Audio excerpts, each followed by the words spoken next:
Hi there, this is Joe from ShopTo and joined by Dan. Hello. And this is our Beyond Two Souls PlayStation 4 Remaster HD Remake review. It's pretty much a HD game the first time around, wasn't it? I mean, it was pretty fantastic looking when it came out a couple of years ago. Yeah, so how is it? Because you've been playing it. Actually, I don't know if I've got it. I don't know. Do you remember playing it at all? I think I reviewed it. I don't remember really. It's a bit hazy. I know. I seem to remember it being all over the place and not really know what's going on. Remember at the start of the game there was this. I've not played it for years, but I remember you were in a warehouse or something. Something to do with a fire. I can't remember. Something like that. This is the sort of the updated version of Beyond Two Souls. It's Quantic Dreams, I believe. Yeah, that's right. It's one of the last games that kind of really pushed the PlayStation 3. What this is a interactive story again. Really, it's amazingly shot, quite emotional interactive story. You're playing you're playing two characters essentially in this game, a young girl and. Trying to think of the best one. An entity, I suppose, who's attached to her. Yeah.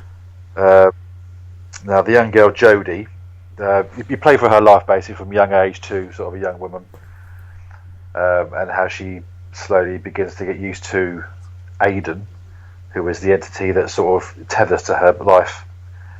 Now, there's two versions. The original version, the story went backwards and forwards through time, started in the future, went back a bit, and then backwards and forwards. Yeah, that's what I kind of remember from playing it, yeah. It's like chop and change, and it slowly drip fed you bits of story. This version, you can play it the original way. There's also, but supposedly there was quite a large request for this version, which is a proper timeline. So you start from a young age, you work your way through. So you're starting off with her when she's being tested by Willem Dafoe's character, Nathan Dawkins, and as they start to learn about the entity with her, and then you progress through the game about the sort of the supernatural side of things. And how is it though? Because obviously it is a remaster, so I mean, most people probably know what the game's kind of about, but what is it that kind of makes it different, this version? Nothing. It's just a bit of blood. I mean, it looks a bit better. Because it looks so good. I mean, from what I can remember, the original, it looked really good anyway. So I will remember this looks it looks a bit smooth around the edges. Can't you play in chronological order or something? Yeah, as I said, you can play just in a proper timeline, so starting from the young age through to her adulthood. So does that make it better? Would you say? I preferred the original way because that's how the director originally envisioned the story, and for me that's how it worked. I don't get what people whinge about when it comes to that. People don't whinge when you're watching a movie and then there's a flashback. Do you know what I mean? I agree with that. I mean, there are many films.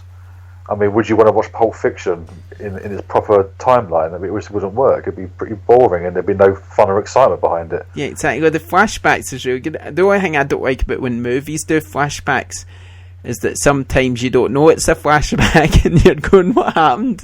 Is this the present or is this the future? Where is it? Maybe they need some kind of Waynesville kind of... Yeah, exactly. So that way you know what's going on. Yeah. But this is exactly the same game as you had before. What I will say is there's the addition of an extra chapter that was brought in for a special edition, I believe. Right.